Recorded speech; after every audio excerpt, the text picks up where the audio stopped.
തത്വവാർത്തയിലേക്ക് സ്വാഗതം. നമസ്തേ sir. Sir, FCRA അതൊരു വലിയ ചർച്ചാ വിഷയമായിരുന്നു. അസംബ്ലി ഇലക്ഷന്റെ സമയത്ത് കറക്റ്റായിട്ട് ആ സമയത്ത് അമെൻഡ്മെന്റ് പ്രപ്പോസൽ കൊണ്ടുവന്നു FCRAയുടെ കേന്ദ്രം. അപ്പോ അവിടെ LDF UDF അത് പിന്നെ ക്രിസ്ത്യൻ മൈനോറിറ്റീസിനും ഭയങ്കര പ്രശ്നമായി. FCRA UDFനും LDFനും എന്താണ് സർ ഇത്രയ്ക്കും ഭയക്കാൻ FCRAനെ പറ്റിയിട്ട്? യഥാർത്ഥത്തിൽ FCRA എന്ന് പറഞ്ഞാൽ foreign contribution regulation amendment act എന്ന് പറഞ്ഞിട്ടാണ് ഇത് ഒരു വിവാദ വിഷയമാക്കേണ്ടതല്ല. ഈ തെരഞ്ഞെടുപ്പിൽ നമ്മുടെ ചില ക്രിസ്തീയ സഭകൾ ഉന്നയിച്ചത് രാഷ്ട്രീയ ലക്ഷ്യത്തോടെയാണ്.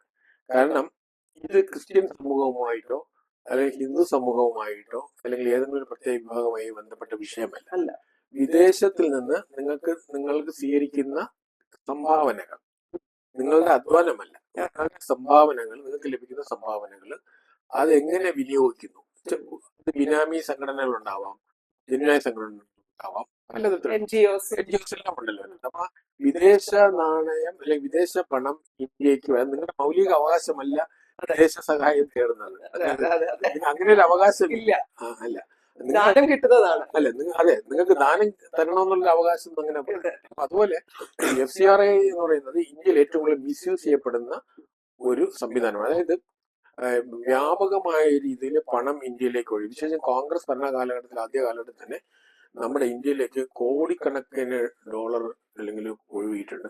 അത് ക്രിസ്തീയ സഭകൾ അത് നല്ലവണ്ണം ഉപയോഗിച്ചിട്ടാണ് നോർത്ത് ഈസ്റ്റേൺ സംസ്ഥാനങ്ങളിലൊക്കെ തന്നെ ഇന്ന് കാണുന്ന പ്രദേശങ്ങളൊക്കെ മതപരിവർത്തനം നടത്തുന്നത്. അപ്പൊ എന്തുകൊണ്ട് ക്രിസ്തീയ സഭകൾ ഇതിന്റെ മുന്നിൽ വന്നു പറഞ്ഞാൽ അവരിതിന്റെ ഗുണഭോക്താക്കൾ. പക്ഷെ പിന്നീട് അത് ആ ഒരു അവസ്ഥയൊക്കെ മാറി. കഴിഞ്ഞ 2-3 അമെന്റ്മെന്റിന് ശേഷം 16-നും 18-നും 20-നൊക്കെ ശേഷം നരേന്ദ്രമോദി സർക്കാർ തന്നെ ചില നിയന്ത്രണങ്ങൾ കൊണ്ടു. അത് ചില ബുദ്ധിമുട്ടുകൾ ചിലർക്ക് ഉണ്ടാക്കിയിട്ടുണ്ട്. പക്ഷെ എന്നാലും കുറച്ചുകൂടി അതിന് ഒരു വ്യക്തമായ ഒരു നിർവചനം കൊടുക്കണം. മാത്രമല്ല, ഈ പണം നമ്മൾ ഇവിടെ വന്നിട്ട് അത് നമ്മുടെ ക്ഷേമ പ്രവർത്തനങ്ങൾക്ക് അല്ലെങ്കിൽ ജനങ്ങളുടെ വിദ്യാഭ്യാസപരമായ അല്ലെങ്കിൽ സാംസ്കാരികമായിട്ടുള്ള പ്രവർത്തനങ്ങൾക്ക് വേണ്ടിയിട്ടൊന്ന് വന്നിട്ട് ആ പൈസ മറ്റു തരത്തിൽ ഉപയോഗിക്കുന്നുണ്ടോ, രാജ്യദ്രോഹപരമായ കാര്യങ്ങൾക്ക് ഉപയോഗിക്കുന്നത്, തീവ്രവാദ പ്രവർത്തനത്തിന് വേണ്ടിയിട്ട് ചില വിഭാഗങ്ങൾ മതത്തിന്റെ പേരിൽ തീവ്രവാദത്തെ പ്രോത്സാഹിപ്പിക്കുന്നവരുണ്ടാവും. അവരിത് എങ്ങനെ ഉപയോഗിക്കുന്നുണ്ടോ, ഇതൊക്കെ മോണിറ്റർ ചെയ്യാനുള്ള സംവിധാനമുണ്ടാകും.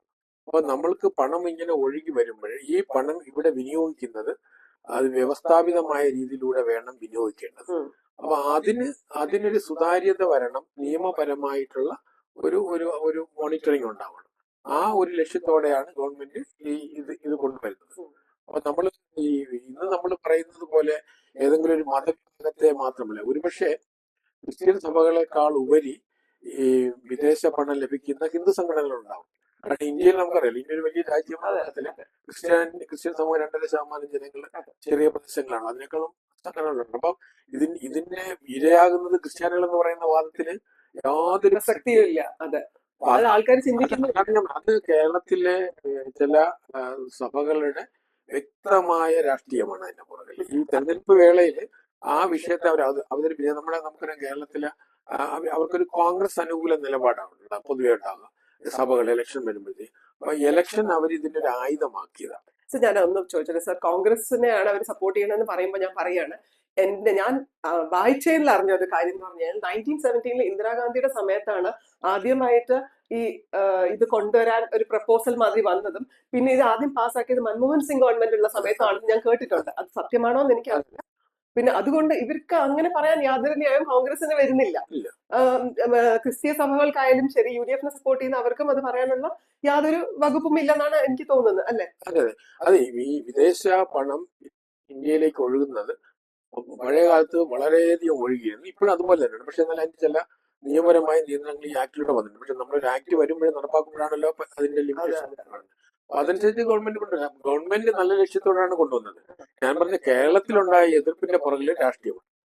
അത് തെരഞ്ഞെടുപ്പ് സമയത്ത് അവർ ഉപയോഗിക്കുക ചെയ്തത്. അത് ക്രിസ്ത്യൻ സഭകൾക്കെതിരാണ്. അപ്പൊ അതിനകത്ത് BJPയുടെ നേതൃത്വവും ക്രിസ്ത്യൻ സഭകളുടെ അവർക്കുണ്ടായ ആശങ്കയ്ക്ക് വേണ്ടിയിട്ട് അവരെ തണുപ്പിക്കാനായിട്ട് ശ്രമിച്ചു. അതും ഒരു തെറ്റായ ഒരു കീഴ്വഴക്കമുണ്ടാക്കി. അത് മാത്രമല്ല, അതില് ക്രിസ്ത്യൻ സഭകളെ പോലെ ഇപ്പം അമൃതാനന്ദമയി മഠം പോലെയുള്ള ഒരുപാട് സ്ഥാപനങ്ങൾക്ക് വിദേശ പണം ലഭിക്കുന്നുണ്ട്. വിദേശത്ത് നിന്ന് അവർക്ക് സഹായം കിട്ടുന്നുണ്ട്. അപ്പം അവരേത് ഗണത്തിൽ പെടും? ഇപ്പൊ FCRA എന്ന് പറയുന്നത് നിലവിലുള്ള ചട്ടപ്രകാരം മിസ്യൂസ് ചെയ്യപ്പെടുന്നുണ്ടോ എന്ന് നോക്കുന്നതിന് വേണ്ടിയിട്ടുള്ള ഒരു വ്യവസ്ഥാപിതമായ രീതിയിൽ സുതാര്യമാക്കിക്കൊണ്ട് സമൂഹത്തിന്റെ ഗുണപരമായ രീതിയിൽ പ്രവർത്തിക്കണം. അത് രാജ്യത്തിനെതിരായി ഈ പണം പ്രവർത്തിക്കാൻ പാടില്ല എന്നുള്ളതാണ് നാഷണൽ സെക്യൂരിറ്റി ഇതില് FCRAയുടെ ആക്ടിന്റെ പ്രധാന ലക്ഷ്യം എന്ന് പറയുന്നത് തന്നെ രാജ്യ സുരക്ഷയാണ്. ഈ പൈസ വേറെ ടെററിസ്റ്റ് ഗാംഗിലേക്ക് പോകുന്നുണ്ടോ? ഈ പണം അതെ ഈ നമ്മുടെ രാജ്യത്തിന്റെ ഏറ്റവും വലിയ പ്രോബ്ലം അതിൽ നമ്മൾ വിദേശത്തുള്ള ടെററിസം അതിൽ ആഭ്യന്തരമായിട്ട് ഇപ്പൊ നമുക്കറിയില്ല നമ്മുടെ റെഡ് ടെററിസം എന്ന ഈ മാവോയിസ്റ്റ് ഭീകരത ഇതിപ്പോ ഏതാണ്ട് തന്നെ അവസാന വക്കിലാണ്. എത്രായിരം പേരാണ് അതിനകത്ത് കൊല്ലപ്പെട്ടിട്ടുള്ളത്. ഇന്ത്യയിലെ വികസനം ഇന്നും കടന്നു ചെല്ലാൻ കഴിയാത്ത തരത്തിൽ കഴിഞ്ഞ 30-40 വർഷമായിട്ട് ഇവർ കീഴടക്കി വെച്ചിരുന്ന പ്രദേശങ്ങളുണ്ട്. ഏതാണ്ട് ഈ ഛത്തീസ്ഗഡിലെ ദണ്ഡേവാദ റീജിയൻ കേരളത്തിന് അത്രയും പ്രദേശം നക്സലൈറ്റിന്റെ കൺട്രോളിലായിരുന്നു. അപ്പൊ ആ തരത്തിലുള്ള ഇവർക്കെല്ലാം പണം ഒഴുകുന്നത് ഇതുപോലെയുള്ള സ്രോതസ്സിൽ നിന്ന് വരുന്നതാണ്. അത് പലതരത്തിലാണ്, മതത്തിന്റെ പേരിലായിരിക്കാം. അതുപോലെ തീവ്രവാദ സംഘടന നമ്മുടെ കേരളത്തിൽ ഉൾപ്പെടെ ഇപ്പൊ നിരോധിക്കപ്പെട്ടിട്ടുള്ള തീവ്രവാദ സംഘടനകൾ ഉൾപ്പെടെ അവരെല്ലാം തന്നെ മതത്തിന്റെ പേരിലാണ് അവർക്ക് പണം ലഭിക്കുന്നത്. അത് തീവ്രവാദ പ്രവർത്തനത്തിനും രാജ്യത്തിനെതിരായിട്ടുള്ള പ്രവർത്തനത്തിനും അവര് ശ്രമിക്കുന്നുണ്ട്. അപ്പൊ ഗവൺമെന്റിന് അത് മോണിറ്റർ ചെയ്യാനുള്ള അവകാശം. മാത്രമല്ല, വിദേശ സഹായം തേടുക എന്ന് പറയുന്നത് എന്റെ മൗലിക അവകാശമല്ല. നിങ്ങൾക്ക് കൃഷിയുടെ മൗലിക അവകാശമല്ല, ജോലി ചെയ്യാനാണ് അവകാശമുള്ളത്. അപ്പൊ നമ്മൾ ഉദാഹരണത്തിന് നമ്മൾ കേരളത്തിന്റെ വെള്ളപ്പൊക്കം വന്നപ്പോൾ UAE നിന്ന് സഹായം പറഞ്ഞപ്പോൾ നമ്മൾ ഇന്ത്യ ഗവൺമെന്റ് നിരസിച്ചു. കേരളത്തിൽ ഒരുപാട് ചർച്ച ചെയ്യപ്പെട്ടതാണ്. കാരണം അങ്ങനെ രാജ്യം ലോകത്തിന്റെ ഭിക്ഷ തേടി ജീവിക്കേണ്ട രാജ്യമല്ല. പക്ഷെ ചില സംഘടനകൾക്ക് അങ്ങനെ സഹായം ലഭിക്കുമ്പോൾ അത് ജെന്യുവിനായിട്ടുള്ള മേഖലകളിൽ അത് സാംസ്കാരിക മേഖലയിലും വിദ്യാഭ്യാസ മേഖലയിലും ആരോഗ്യ മേഖലയിലൊക്കെ പ്രവർത്തിക്കുന്ന ചില സംഘടനകൾക്ക് അന്താരാഷ്ട്ര തലത്തിലുള്ള ചില സഹായങ്ങൾ ലഭിക്കുന്നുണ്ടെങ്കിൽ അതിന് വ്യവസ്ഥാപിതമായ കണക്കുകളുണ്ടാണ്. അപ്പൊ നമ്മളിതിനകത്ത് നമ്മൾ ഈ ബിഷപ്പുമാരോട് ചോദിക്കേണ്ടത്, നിങ്ങൾക്ക് എന്താണ് പ്രശ്നം? നിങ്ങൾക്ക് വരുന്ന പൈസ അതിന്റെ കണക്കുകൾ ബോധിപ്പിക്കുന്നതിന് എന്താണ് പ്രശ്നം? യഥാർത്ഥത്തില് ഇന്ത്യയിലെ പല പ്രദേശങ്ങളിൽ ഇന്നും മതപരിവർത്തന ശ്രമങ്ങൾ നടത്തുന്നത് കേരളത്തിൽ നിന്ന്. അതാ ഞാൻ ചോദിക്കാൻ പോയ വേറൊരു കാര്യം. നമ്മൾ ഛത്തീസ്ഗഡ് പ്രശ്നങ്ങൾ ഉണ്ടായി, 2 നൺസിനോട് പ്രശ്നം വന്നു, അതിന് ശേഷവും ഉണ്ടായി ഈ മതപരിവർത്തനം നടത്തുന്നു എന്ന് പറഞ്ഞിട്ട്. അപ്പൊ ഇവർക്ക് പൈസ ഇവരുടെ വഴി മാവോയിസ്റ്റുകാർക്ക് പോകുന്നുണ്ട്. അവരാണ് അവരുടെ ഈ കുട്ടികളെ കടത്തി ഇങ്ങോട്ട് കൊണ്ടുവരുന്നതും അങ്ങനെയൊക്കെ പ്രശ്നങ്ങളുണ്ട്. അത് നേരിട്ട അനുഭവങ്ങൾ അല്ലെങ്കിൽ ഇങ്ങനെയൊക്കെ വന്നത് കൊണ്ടാണ് കേന്ദ്ര ഗവൺമെന്റ് കുറച്ചും കൂടി സ്ട്രിക്റ്റ് ആയത്. അങ്ങനെ ആയിരിക്കാം അല്ലെ? അത് നമ്മള് ഈ ഒറീസ, ഛത്തീസ്ഗഡ്, ജാർഖണ്ഡ് ഈ മേഖലയിൽ 70-കളിൽ തന്നെ 70-80-കളിൽ തന്നെ നക്സലൈറ്റുകൾ വലിയ പ്രദേശങ്ങൾ, ഞാനതിൽ ഒരുപാട് അകത്തിറങ്ങി പഠിച്ച ഒരാളാണ്, അവർ കൈയടക്കി ചെയ്തു. പക്ഷെ ഈ മേഖലകളിൽ സ്വതന്ത്രമായി സഞ്ചരിക്കാൻ കഴിയുന്നത് മിഷണറിമാർക്കായിരുന്നു. അത് കേരളത്തിൽ നിന്നുള്ള ക്രിസ്ത്യൻ പുരോഹിതന്മാര്, വ്യത്യസ്ത സഭകളുണ്ട്, ഒരു സഭയൊന്നുമല്ല, അത് മലയാളികളായിട്ടുള്ളവർ ഈ മേഖലയിൽ പോകും. ഒരിക്കലും നക്സലൈറ്റുകളും ഇവരും തമ്മിൽ സംഘർഷം ഉണ്ടായിട്ടില്ല. അതേസമയം ഛത്തീസ്ഗഡിലൊക്കെ കോൺഗ്രസ് മുഖ്യമന്ത്രി ഉൾപ്പെടെയുള്ളവർ ആക്രമിക്കപ്പെട്ടിട്ടുണ്ട്. വളരെ ക്രൂരമായിട്ടുള്ള ഒരുപാട് CRPF ഉൾപ്പെടെയുള്ളവർ ആയിരക്കണക്കിന് പേര് കൊല്ലപ്പെട്ടിട്ടുണ്ട്. പക്ഷെ ക്രിസ്തീയ സഭകളുടെ മതപ്രവർത്തനത്തിനും മതപരിവർത്തനത്തിനും ഒരിക്കലും വിലങ്ങുതരല്ല. കാരണം ഇവർ തമ്മിൽ അണ്ടർസ്റ്റാൻഡിംഗ് ഉണ്ട്. ഈ വിദേശ പണത്തിന്റെ ഒരു ഷെയർ ഈ മാവോയിസ്റ്റ് നക്സലൈറ്റുകൾക്ക് ലഭിച്ചിട്ടുണ്ടായിരുന്നു. അത് ഏത് ഗ്രൂപ്പിൽ നിന്ന് എനിക്കറിയില്ല, പൈസ ലഭിച്ചിട്ടുള്ള യാഥാർത്ഥ്യമാണ്. അപ്പൊ അതുകൊണ്ട് ഇവരൊരിക്കലും ഈ മേഖലയിൽ കടന്നു ചെല്ലുന്നതിന് ഒരു ബുദ്ധിമുട്ടില്ല. അതായത് പോലീസിന് ചെല്ലാൻ കഴിയില്ല, സിവിൽ അതോറിറ്റിക്ക് ചെല്ലാൻ കഴിയില്ല. പക്ഷെ നമ്മുടെ ഈ മതപരിവർത്തനം നടത്തുന്ന ആളുകൾ, അതിൽ മലയാളികളായവരാണ് കൂടുതൽ ചെല്ലുന്നത്. ഉദാഹരണത്തിന് നമ്മളെപ്പോഴും കേൾക്കുന്ന ഒരു വിഷയമുണ്ട്, ക്രിസ്ത്യാനികൾ വടക്കേന്ത്യൻ സംസ്ഥാനങ്ങളിൽ ആക്രമിക്കപ്പെടുന്നു എന്ന പേര്, ക്രിസ്ത്യൻ മത പ്രവർത്തനത്തിന് ഏർപ്പെടുന്നവർ അതെല്ലാം മലയാളികളായിരിക്കും. നിങ്ങൾ ശ്രദ്ധിച്ചിട്ടുണ്ടാവും. കാരണം ഇന്ത്യയിലെ പല സംസ്ഥാനങ്ങളിലും ക്രിസ്ത്യാനികൾ ഭൂരിപക്ഷമുണ്ട്. അല്ലെങ്കിൽ വലിയ ഉദാഹരണത്തിന് ഗോവയിലെ ഹിന്ദുക്കളും ക്രിസ്ത്യാനികളും തമ്മിൽ പ്രശ്നമില്ല. BJP ആണ് ഭരിക്കുന്നത്. ഇതുവരെ നമ്മളാരും ഗോവയിലെ ക്രിസ്ത്യാനികളും ഹിന്ദുക്കളും പീഡിപ്പിക്കുന്നത് പറയുന്നില്ല. മിസോറാമിലും അല്ലെങ്കിൽ മേഘാലയയിലും നാഗാലാൻഡിലും ഒന്നും ഹിന്ദുക്കളെ പീഡിപ്പിക്കുന്ന ആരും പറയുന്നില്ല. എന്താ കാരണം? കാരണം സംഘർഷം ഉണ്ടാകുന്ന സ്ഥലത്തെല്ലാം മലയാളികളാണ്.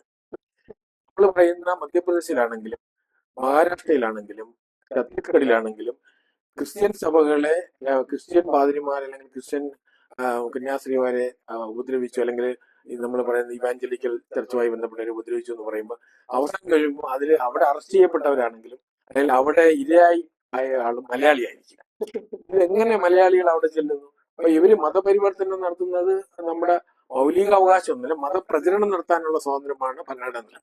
നിങ്ങളുടെ മതത്തിന്റെ ആശയങ്ങള് ദർശനങ്ങള് സമൂഹത്തിൽ പ്രചരിപ്പിക്കാം. സ്വന്തമായിട്ട് വേണമെങ്കിൽ മാറാം മതം. സ്വന്തമായിട്ടും പറയാം. നമുക്ക് പക്ഷെ അല്ലാതെ ആരും നിർബന്ധിച്ച് അങ്ങനെ ഇവരെന്തുകൊണ്ട് മുസ്ലിം സമൂഹത്തിനിടയിലേക്ക് പോകുന്നു? ഇപ്പൊ ഉദാഹരണത്തിന് സച്ചാർ കമ്മീഷൻ റിപ്പോർട്ട് പ്രകാരം ഇന്ത്യയിലെ മുസ്ലിങ്ങൾ വലിയൊരു ശതമാനം വളരെ പിന്നോക്കാവസ്ഥയിലാണ്. എന്തുകൊണ്ട് ക്രിസ്തീയ സഭകള് ആ പിന്നോക്ക മുസ്ലിങ്ങളുടെ ഇടയിലേക്ക് പോകുന്നില്ല, ആദിവാസികളുടെ ഇടയിലും ദളിതരുടെ ഇടയിലേക്കും പോകുന്നുള്ളൂ, സവർണ ഹിന്ദുക്കളുടെ ഇടയിലേക്ക് പോകുന്നില്ല?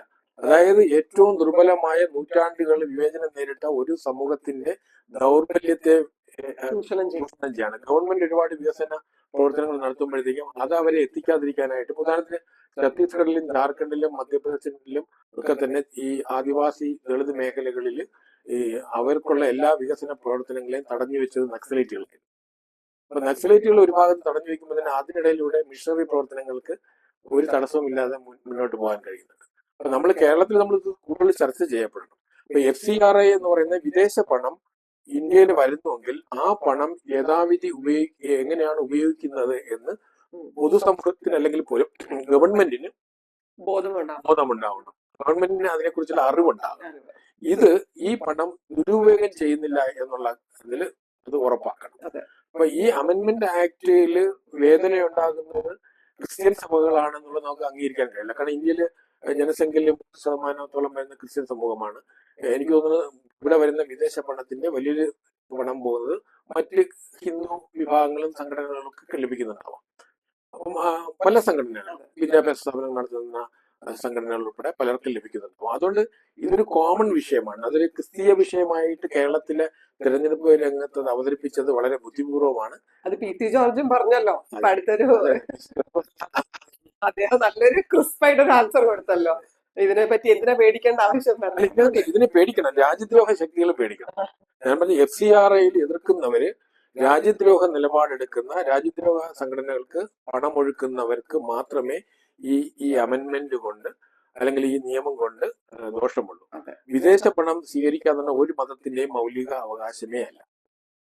അപ്പൊ അതാണ് നമ്മൾ ഈ വിഷയത്തിൽ നമ്മൾ ചർച്ച ചെയ്യേണ്ട ഒരു വിഷയമാണ്. FCRA വിഷയം എങ്ങനെയാണ് സഭയുമായി ബന്ധപ്പെടുന്നത്? സാർ, ഇതിപ്പോ ഒരു പുതിയൊരു റൂള് വന്നെന്ന് വെച്ചാൽ 50% ആയിരുന്നു ഫണ്ട് അവർക്ക് ആ ചാരിറ്റി ചെയ്താൽ മതി. ബാക്കി 50% വരുന്ന ഇതൊരു അഡ്മിനിസ്ട്രേഷൻ വകയിൽ അവർക്ക് അങ്ങ് എടുക്കാമായിരുന്നു. പക്ഷെ ഇപ്പൊ അത് 20% ആക്കി. അപ്പൊ ഒരു 30% പിന്നെയും കുറഞ്ഞു. അപ്പൊ കയ്യിൽ വന്ന് ഒന്ന് ചെലവാക്കാനുള്ള കാശ് കുറഞ്ഞു. അതായിരിക്കും. അല്ല, അതാ ഞാൻ പറഞ്ഞത്. ഇന്നിപ്പോ ഒരു യഥേഷ്ടം ഇവിടെ പണം ഒഴുകുന്നത് എന്തുകൊണ്ടാണ്? ഇവര് ആദിവാസി മേഖലകളിലൊക്കെ പോയിട്ട് മതപരിവർത്തന പ്രവർത്തനം നടക്കുന്നത്. കാരണം ഇവർക്ക് ഈ പണം ഒഴുകണമെങ്കിൽ ഇതാ അനിവാര്യമാണ്. ഈ മതപരിവർത്തന ശ്രമം നടത്തിയാലേ അവർക്ക് പണം പുറത്തുനിന്ന് ലഭിക്കുകയുള്ളൂ. അപ്പൊ അത് തടയപ്പെടും. മറ്റൊന്ന്, നിങ്ങൾക്ക് ഞാനൊരു NGO ആയിട്ട് രജിസ്റ്റർ ചെയ്തു. ഞാൻ ഒരു $1,00,000 എനിക്ക് സംഭാവനയായിട്ട് ലഭിച്ചു. ഞാൻ ട്രസ്റ്റ് ഉണ്ടാക്കിയിട്ട് കുറച്ച് ദിവസം കഴിയുമ്പോഴേ ട്രസ്റ്റിന്റെ മുഖ്യ ലക്ഷ്യം മാറുകയും ഞാനത് ആ പൈസ എടുത്തിട്ട് എന്റെ വ്യവസായത്തിന് ഉപയോഗിച്ചാലോ? അപ്പൊ ഈ തരത്തിൽ ഉപയോഗിക്കുന്നവരുണ്ട്. അപ്പം നമ്മൾ വിദേശ പണം കൈപ്പറ്റുന്നവര് എന്ത് ലക്ഷ്യത്തിലാണോ ഉപയോഗിക്കുന്നത് അത് ഗവൺമെന്റിനോട് അല്ലെങ്കിൽ നമ്മൾ നിയമപരമായ വ്യവസ്ഥയിലാണല്ലോ അത് കിട്ടുക. അത് അതിനു വേണ്ടി മാത്രമായിരിക്കണം വിനിയോഗിക്കേണ്ടത്. അല്ലാതെ ഇത് വകമാറ്റി ചെലവാക്കുകയോ അല്ലെങ്കിൽ ഇതിന് കണക്ക് കൊടുക്കാതിരിക്കുകയോ അല്ലെങ്കിൽ ഞാൻ ഇടയ്ക്ക് വെച്ച് നിർത്തിപ്പോവുകയാണ്. ഞാനൊരു ട്രസ്റ്റ് ഉണ്ടാക്കിയിട്ട് വിദേശ സഹം ഞാൻ മതിയാക്കുന്നു. അപ്പൊ ഈ പണം എനിക്ക് ലഭിച്ച പൈസ എനിക്ക് തിരിച്ചടയ്ക്കണ്ടല്ലോ, എന്റെ സ്വകാര്യ ആവശ്യത്തിന് ഉപയോഗിക്കാം. അപ്പൊ ഇത് ഞാൻ മറ്റ് ഈ പഴുതുകൾ ഉപയോഗിച്ച് രാജ്യദ്രോഹ ശക്തികൾ ഇത് കാര്യമായി ചെയ്യുന്നുണ്ട്. നമ്മുടെ FCRAക്ക് നിയന്ത്രണം വരുത്തി കഴിഞ്ഞാൽ ഇന്ത്യയിലെ മതപരിവർത്തന ശ്രമങ്ങൾ പൂർണ്ണമായിട്ടും നിലയ്ക്കുമെന്നാണ് എന്റെ ഒരു കാഴ്ചപ്പാട്. കാരണം ഞാനിത് 2003-2004 കാലഘട്ടത്തില് RSS ക്രിസ്ത്യൻ സംവാദം നടക്കേണ്ട അതിൽ പങ്കെടുത്ത ഒരാളാണ് ഞാൻ കോട്ടയത്ത്. അന്ന് ജസ്റ്റിസ് KT തോമസിനെ പോലുള്ള ആൾക്കാരെ മുന്നിലുണ്ട്. അപ്പൊ ആ കാലഘട്ടത്തില് ആ ചർച്ചയിൽ പങ്കെടുത്ത ഈ വിഷയങ്ങളൊക്കെ അവിടെ അന്ന് ചർച്ച ചെയ്യപ്പെട്ടു. അപ്പോഴത്തേക്കും ഈ മതപരിവർത്തനമാണ് സംഘർഷത്തിന് കാരണമാകുന്നത്, അല്ലാതെ ഏതെങ്കിലും ഒരു മതവിഭാഗത്തെ ആരും ആക്രമിക്കുന്നതല്ല. അപ്പൊ മതപരിവർത്തനം ഒരു മറ്റൊരു മതത്തിലേക്കുള്ള ആക്രമണമാണ്. നമ്മൾ അത് ആ തരത്തിൽ വേണം അതിനെ കാണേണ്ടത്. അപ്പൊ അതിൽ ഈ വിദേശ പണം കൂടെ കൈപ്പറ്റിയിട്ട് ഇപ്പൊ തന്നെ നമുക്കറിയാം കേരളത്തിലെ ബിലീവേഴ്സ് ചർച്ച് എന്നുള്ള അവർക്ക് ഒരുപാട് പ്രശ്നങ്ങളുണ്ടായി. കാരണം അവർക്ക് കിട്ടിയ ഫണ്ട് അവർ യഥാവിധി അല്ല ഉപയോഗിച്ചത്. നമുക്കറിയാമല്ലോ, ഒരുപാട് അവർ ക്യാഷ് ആയിട്ട് തന്നെ വളരെയധികം പിടിക്കും. അത് പിന്നെ ഇൻകം ടാക്സ് തരത്തിലുള്ള റെയ്ഡ് നടത്തി ആ തരത്തിലൊക്കെ ഒരുപാട് വിഷയങ്ങളുണ്ടായിരുന്നു. അപ്പൊ ഇത് നമ്മുടെ മുന്നിലുള്ളതാണ്. അതെ.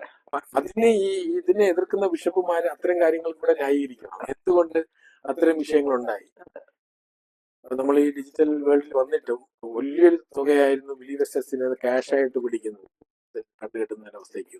ഈ തരത്തിലുള്ള വിഷയങ്ങൾ അപ്പൊ നമ്മൾ കേരളത്തിൽ ഇതിനെ ഈ തെരഞ്ഞെടുപ്പ് വേളയിൽ നമ്മുടെ ചില സഭകൾ FCRA ഒരു തെരഞ്ഞെടുപ്പ് വിഷയമായിട്ട് BJPക്കെതിരായിട്ട് ഉപയോഗിച്ചു എന്നുള്ളത് യാഥാർത്ഥ്യം തന്നെയാണ്. അപ്പൊ അതുകൊണ്ട് കൂടുതൽ ഇത് ശ്രദ്ധ നേടി, അല്ലെങ്കിൽ ഇത് ആരാലും ശ്രദ്ധിക്കപ്പെടാത്തൊരു വിഷയമായി മാറിയാണ്.